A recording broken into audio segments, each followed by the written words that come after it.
திருச்சிற்றம்பலம். அனைவருக்கும் வணக்கம். இன்றைக்கி என்ன பார்க்க போகிறோம்னா, இம்மார்ட்டர் இம்மார்ட்டல் ரூலராக முதல் தகுதி என்ன? ஏகப்பட்ட பேர் தன்னைத்தானே இம்மார்ட்டல் ரூலர் என்று கருதி கொண்டு பேசி கொண்டு இருக்கிறார்கள். இன்னும் ஏகப்பட்ட பேர் பேசாமலும், யூடியூப்பில் பேசாமலும், தன்னை வெளிப்படுத்தாமலும் மனதுக்குள்ளேயே அந்த கற்பனை கோட்டைகளை கட்டி கொண்டு இருக்கிறார்கள். இப்போ இவங்கெல்லாம் பண்ணுறது சரியா? அவங்களுக்கு ஒருத்தவங்க இம்மார்ட்டல் ரூலராக மாறணும்னா என்ன தகுதிலாம் வேணும், அதை பார்க்க போகிறோம். அடுத்தது இம்மார்ட்டல் ரூலரோட ஜாதகம் எப்படி இருக்கும் அப்படிங்கிறத பார்க்க போகிறோம். அடுத்தது அறம்பாடியார் பாடல்களை நம்புகின்றவர்கள் இம்மார்ட்டல் ரூலராக இருக்க முடியுமா அப்படிங்கிறத பார்க்க போகிறோம். அருட்பெருஞ்சோதி மலைப்பயணக் கதை அப்படிங்கிறத ஒரு கதையையும் பார்க்க போகிறோம்.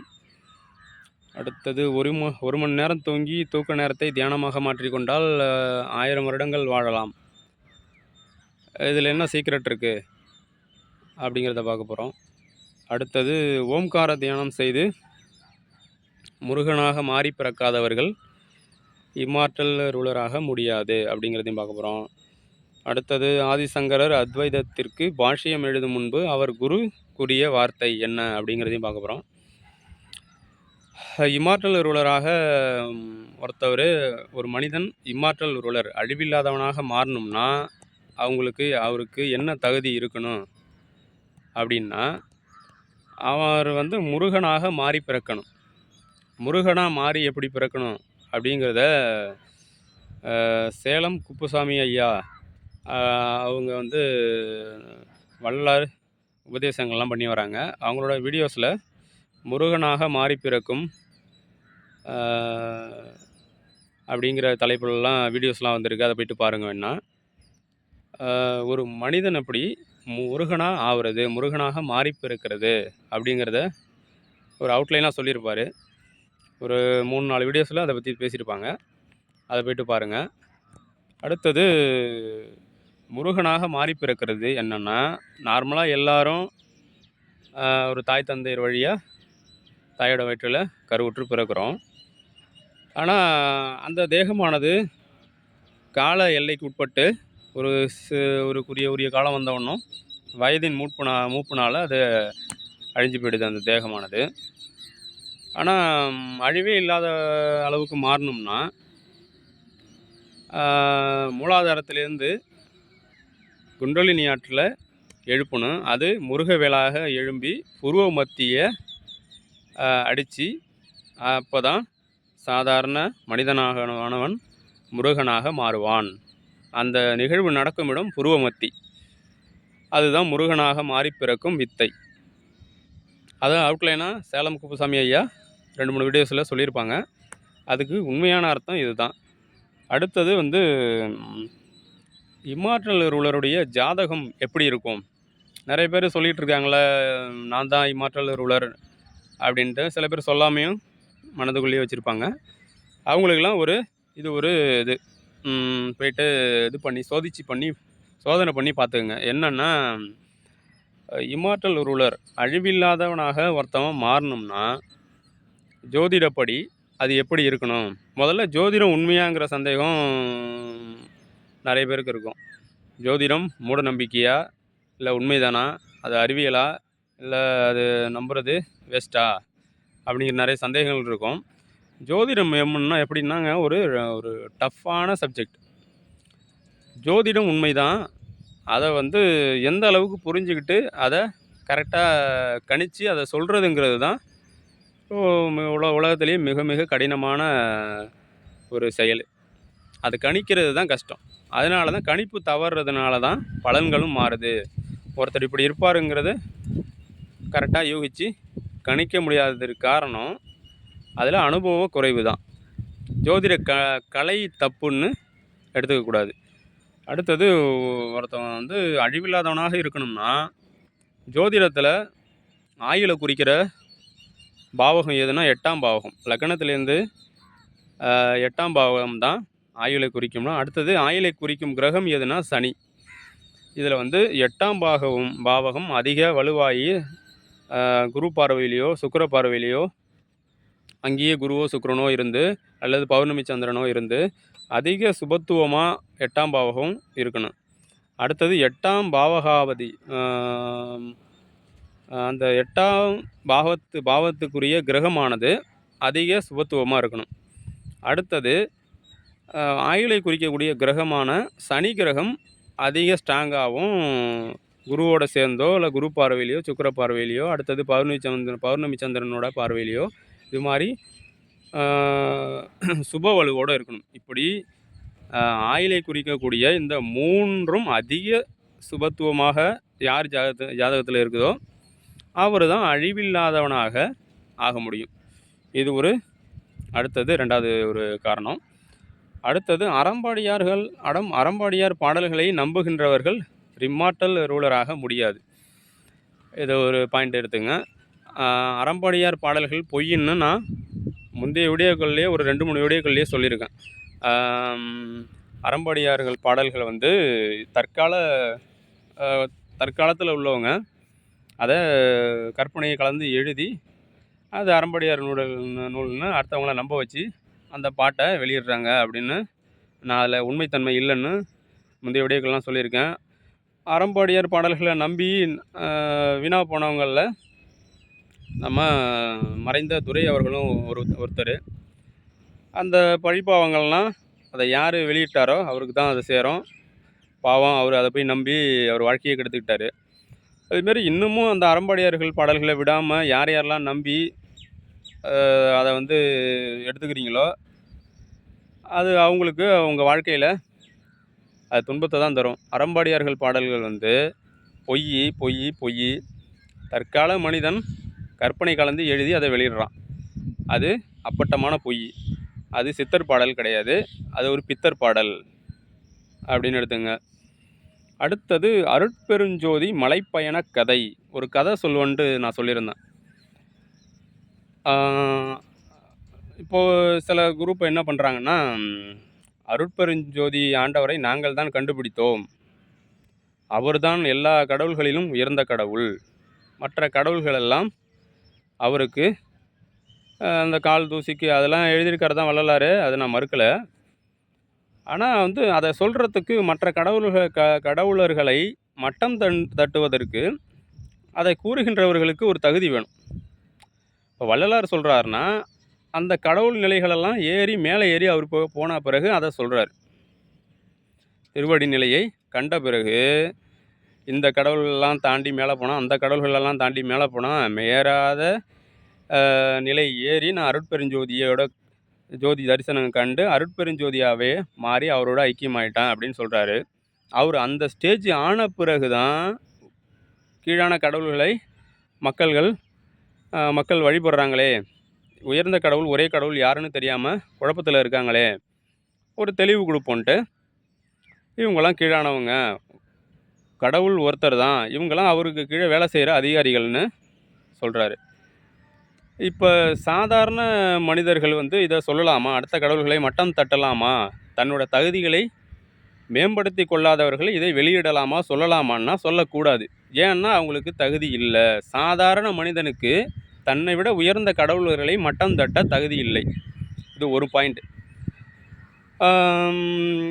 இப்போ அப்படி வெளியிடுறாங்கள்ல, அவங்க எந்த தகுதியில் இருக்காங்கன்னு பார்த்தோம்னா சாதாரண மனித தகுதியில் தான் இருக்காங்க. சாதாரண மனித தகுதியில் இருந்துக்கிட்டு அவர்களை விட மனிதத்தன்மையோட உயர்ந்தவங்களை எப்படி நீங்கள் மட்டம் தட்ட முடியும்? முதல்ல ஓன் தகுதியை பாரு அப்படின்னு சொல்லுவாங்கள்ல, ஓன் முதுகுக்கு பின்னால் உள்ள அழுக்கப்பாரு, அடுத்தவனை குறை சொல்லாத அப்படின்னு சொல்லுவாங்கள்ல. இந்த பழமொழியை, இந்த அர்த்தத்தை அவங்க டைரெக்டாக புரிஞ்சுக்கிட்டாங்கன்னா இது பண்ண மாட்டாங்க. முதல்ல தகுதியை வளர்த்துக்கணும். தகுதியை வளர்த்துக்கிட்டு தான் அவங்கள விட மேலே ஏறி போயிட்டு தான் அவங்க கீழே இருக்காங்கன்னு நம்ம சொல்லணும். மேலே இருக்கிறவங்கள போயிட்டு அவங்களுக்கு கீழே இருக்காங்க, இவங்கெல்லாம் இவ்வளவுதான், அவங்களோட செருப்பு தான் சமம், அவங்கள பற்றி சொல்கிறது என்ன வகையில் ஒரு அறிவுபூர்வமான தர்க்கமாக இருக்க முடியும்? நீயே ஒரு கீழான நிலையில் இருக்க சாதாரண மனிதன், உன்னை விட பல கோடி மடங்கு உயர்ந்த இடத்துல அவங்களாம் கடவுளர்கள்லாம் இருக்காங்க. அவங்க மேலே வரலாறு ஏறி போனது மேலே நீ உயர்ந்த இடத்துக்கு போயிட்டு அந்த தகுதி தராதரங்களை குறித்து நீ சொல்லலாமே தவிர, நீயே கீழான ஒரு நிலைமையில இருந்துக்கிட்டு, உனக்கு மேல உள்ளவங்கள குற்றம் சாட்டுவதும் இதுவும் சரியான அணுகுமுறை கிடையாது. அத வந்து ம் தகுதி குறைவானவர்கள் சொல்லக்கூடாதுங்கிறது தான் உண்மை. அத சொன்னாங்கன்னா, தகுதி வளர்த்துக்காம அடுத்தவங்கள குறை சொன்னாங்கன்னா, அதுக்கு ஏற்ற பலாபலன்கள் அவங்களுக்கு கிடைக்கும். அவ்வளோதான். அருட்பெருஞ்சோதி ஆண்டவர் தான் உண்மை கடவுள், சிவம் தான் உண்மை கடவுள், பெரிய கடவுள், ஒரே கடவுள். அது எல்லாருக்குமே தெரியும். எல்லாருக்குமே அந்த சுத்த சன்மார்க்கத்தை பின்பற்றுபவர்கள் புரியும். ஆனா, தகுதி வளர்த்துக்காம அத விளம்பரப்படுத்திக் கொண்டு மற்ற கடவுளர்களை அந்த கடவுள்கள்லாம் யாரு நியமிச்சதுன்னா, சிவம் தான் நியமிச்சிருக்காரு. அந்த அதிகாரிகளா படைக்கிறதுக்கு பிரம்மாவையும், காக்கிறதுக்கு விஷ்ணுவையும், ஒடுக்குதற்கு ருத்ரனையும் அதுமாரி படைச்சிருக்காரு. அவரு கடவுள் ஒரே கடவுளான சிவம் நியமித்த அதிகாரிகளை கிண்டல் செய்து கொண்டு, மட்டம் தட்டிக் கொண்டு இருந்தா, அந்த பழி யாருக்கு போகும்னா, அவங்களுக்கு தான் போகும். சரி. அடுத்தது வந்து அந்த தகுதிக்கு மேல வாங்க, அப்புறம் மட்டம் தட்டுங்க வேணா. அடுத்து 1 மணி நேரம் மட்டும் தூங்கி, தூக்க நேரத்தை தியானமாக மாற்றிக்கொண்டால் 1000 ஆண்டுகள் வாழலாம். அப்படின்னு வள்ளலார் சொல்றாரு. தூக்கத்தை தியானமாக மாற்றிக்கொண்டு, தூக்கத்தில வந்து பிராண நஷ்டம் ஏற்படுதுங்கிறாரு. ஆக்ஸிஜன நெறைய யூஸ் பண்றீங்க. பிராண சக்தி அதிகமா யூஸ் பண்றவங்களுக்கு ஆயுள் குறைவுங்கிறாரு. அதனால தூக்கத்தை வெல்ல என்ன சொல்றாருன்னா, தியானத்தை பழகிக்கொள்ளுங்க. தூக்க நேரத்தை தியானமாக மாற்றிக்கொண்டு, ஆ பிராணசக்தியை பயன்படுத்துவதை மிகவும் ரொம்ப குறைச்சிட்டிங்கன்னா, தியானத்தில பிராணசக்தி வெளியில போயிட்டு காத்து வராது, ஒடுங்கி மௌன நிலைக்கு போயிடும். அத தான் சொல்றாரு. தூக்கத்தை தியானமாக மாற்றிக்கொண்டால் 1000 ஆண்டுகள் வாழலாம். சேமிச்சு வச்சுக்கலாம். ஆக்ஸிஜனுங்கிற பிராணவாயுவ, பிராணசக்திய சேமிச்சு வச்சுக்கிட்டா, அவரோட ஆயுள் நீளுங்கிறாரு. இது எதுக்கு சொல்றேன்னா, தியானம் பண்ண வேணாம், இது பண்ண வேணாம், எதுவுமே பண்ண வேணாம். சாப்பிட்டுட்டு மற்றவங்களுக்கும் ஜீவகாருண்யத்துக்காக மற்றவங்களுக்கும் சாப்பாடு போட்டால் இப்போ மரணமில்லா பெருவாழ்வை அடைஞ்சிடலான்ட்டு நினச்சிக்கிட்டு இருக்கிறது தப்பு. அந்த ஜீவகாருண்யத்தோடு கூடிய சத்விச்சாரம் எனப்படும் தியானமும் அவசியம். அது இருந்தால் தான் மரணமில்லா பெருவாழ்வை அடைய முடியும். அடுத்தது அருட்பெருஞ்சோதி மலைப்பயண கதை என்னென்னா, ஒரு மலை இருக்குங்க. ஒரு கதை இருக்குது. ஒரு கதையை எடுத்துங்க. ஏதோ ஒரு மலை இருக்குது. அந்த மலை உச்சியில் அருட்பெருஞ்சோதி ஆண்டவர் இருக்காருப்பா. அந்த மலையேறி போனால் அருட்பெருஞ்சோதி ஆண்டவரை பார்த்து அவரோட ஐக்கியமாயிடலாம், அவர்கிட்ட வரங்கள் பெறலாம், நாமளும் கடவுளாக மாறிடலாம் அப்படின்னு ஒரு அதை மலையேறி போய் கண்டவர் ஒருத்தவர் பெரியவர் ஒரு ஞானி சொல்கிறாருன்னு வச்சுக்குவோம். அதுக்கு அந்த மலையேறி போகிறதுக்கு எப்படியும் குறைஞ்சது பல நாட்கள் ஆகும். எந்த ஏற்பாடுகளும் இல்லாமல், பிளானும் இல்லாமல் அது ஏறி போனீங்கன்னா பசி, அது முக்கியமாக பசி ஏற்படும். மலையை ஏறி கடக்க முடியாது. அதனால் தோண்டு நம்ம அந்த இதில் பயணத்தில் வெற்றி காண முடியாது, திரும்பவும் கீழே வந்துடுவோம். அதனால் உடலை போற்றி அது தேவையான உணவை கொடுத்து படிப்படியாகத்தான் தியானத்தில் அதிகமாக போக தான் உணவை குறைக்கணும்னு சொல்கிறார் ஒருத்தர். அதில் உணவளிக்கணும், உணவு சாப்பிட்ணும், உணவை சுத்தமாக நிறுத்திடக்கூடாது, வேண்டியவங்களுக்கும் ஜீவகாருண்யமாக இருக்கணும், அவங்களுக்கும் உணவளிக்கணும்னு ஒருத்தர் சொல்லிட்டு போயிருக்கார் ஒரு ஞானி. இப்போ ஒருத்தவங்க சரி அவர் சொன்ன பாதையில் நாம அந்த மலையை ஏறி போய் அருட்பெருஞ்சோதியை பார்த்துருவோம் அப்படின்ட்டு போகிறாரு. அப்படி போகும்போது அந்த மலை அடிவாரத்தில் சில பேர் டென்ட்டு போட்டு சமைச்சு சாப்பிட்டுக்கிட்டு வரவங்களுக்கும் சாப்பாடு போட்டுக்கிட்டு இருக்காங்க. இவர் வந்தவனமும் இவர் மலையேறி போய் ஜோதியை பார்க்கணுன்னு போனார்ல, இவருக்கும் சாப்பாடு கொடுக்குறாங்க. அப்புறம் இவரை விசாரிக்கிறாங்க, எங்கே போகிறீங்க அப்படின்ட்டு. நான் அதுமாரி அருட்பெருஞ்சோதி ஆண்டவரை அந்த மலையேறி போய் பார்க்க போகிறேன் அப்படின்னு இவர் சொல்கிறாரு. உடனே கூட்டமாக சிரிக்கிறாங்க. சிரித்த உடனே இவருக்கு ஒரு மாதிரி ஆகிடுது. என்னடா நம்ம கடவுளை பார்க்க போன்ட்டு வந்தால் இப்படி நம்ம என்ன செய்ய போகிறோன்னுங்கிறத கேட்டுவிட்டு இப்படி சிரிக்கிறாங்களே, நம்ம தப்பான பாதையில் வந்துட்டோமா? இவருக்கே ஒரு சந்தேகம் வருது. ஏங்க சிரிக்கிறீங்க? நான் சொன்னதில் என்ன தப்பு இருக்குது அப்படிங்கும்போது கேட்கும்போது, இதை சொன்ன யார் சொல்ல கேட்டு நீங்கள் வந்தீங்க அப்படின்னு சொல்கிறாங்க. இதுமாரி அந்த அருட்பெருஞ்சோதி ஆண்டவரை மலையில் ஏறி பார்த்தவர் சொல்லியிருக்காருங்க. அதனால் அவர் பாதையில் நானும் பயணித்து பார்க்க போகிறேன் அப்படிங்கும்போது, அவர் சாப்பாடு முக்கியமாக ஜீவகாருண்யம் செய்யணும்னு சொல்லியிருக்காரு. அதை கேட்டிங்களா? முதல்ல சாப்பாடு சாப்பிட்ணும், வரவங்களுக்கு சாப்பாடு போடணும். அதுதான் ஜீவகாருண்யமே மோட்ச வீட்டின் திறவுகோல்னு சொல்லியிருக்காரே, இந்த வாசகம் தெரியாதா அப்படின்னு சொல்கிறாங்க. அப்படியா அப்படின்னு தெரிஞ்சுக்கிட்டு கேட்டுக்கிட்டு, சரிங்க நான் வேறு தப்பாக போய் மலையேற போய் பார்த்தேன். நீங்கள் நல்ல வேளை என்னோடய கண்ணை திறந்து விட்டீங்க. நானும் உங்கள மாரி சோறு 3 வேளையும் வடித்து வடித்து தின்னுக்கிட்டு, இதுமாரி கடவுளை பார்க்க வரேன்ட்டு மலை ஏறுறதுக்கு யாராவது வந்தாங்கன்னா, அவங்களையும் வழிமறித்து அவங்களுக்கும் சோறு போட்டு, நம்ம சங்கத்திலேயே சேர்த்துப்போம் அப்படின்ட்டு அவரும் அதில் ஐக்கியமாகறாரு. இப்படியும் அவரோட வாழ்க்கையும் கழிஞ்சு போயிடுது. இதுமாரி வரவங்களும் நிறைய பெருகிக்கிட்டே வராங்க. அடிவாரத்தில் நிறைய டென்ட்டு கொட்டாய்கள், சத்திரங்கள், சாவடிகள் ஆயிட்டு. வரது அந்த மலை அடிவாரத்தில் மலை ஏறதுக்கு முன்னாடி மலை அடிவாரத்திலேயே சமைச்சு சாப்பிட்டுக்கிட்டு, கூடாரங்கள் போட்டுக்கொண்டு, ஆயுள் காலம் முழுக்க சாப்பிட்டுக்கிட்டு, வரவங்களுக்கு சாப்பாடு போட்டுவிட்டு, அப்படியே காலம் கழிஞ்சிட்டு அப்படியே மரணிச்சு போயிடுறாங்க. இதே மாதிரி வரவங்களும் போகிறவங்களையும் தடுத்து ஜீவகாருண்யமே மோட்ச வீட்டின் திறவுகோல்னு சொல்லி அந்த அடிவாரத்தில் இருக்கிற குரூப்பானது அவங்கள பிரெயின் வாஷ் பண்ணி மலை ஏற விடாமல் தடுத்து வச்சுருக்காங்க. இந்த குட்டி கதை எதுக்காக சொல்கிறேன்னா, சத்து விசாரம் பரோபகாரம்னு 2 இருக்குது. பரோபகாரம்ங்கிறது பிற உயிர்களிடத்தில் கருணை காட்டுவது, உணவளிப்பது, இவ்வளவுதான். அன்பாக இருக்கணும் எல்லா உயிர்களிடத்துலையும். எல்லா உயிர்களிடத்துலையும் நம்மை போல் ஆன்மா தான் அப்படின்னு புரிஞ்சுக்கணும்.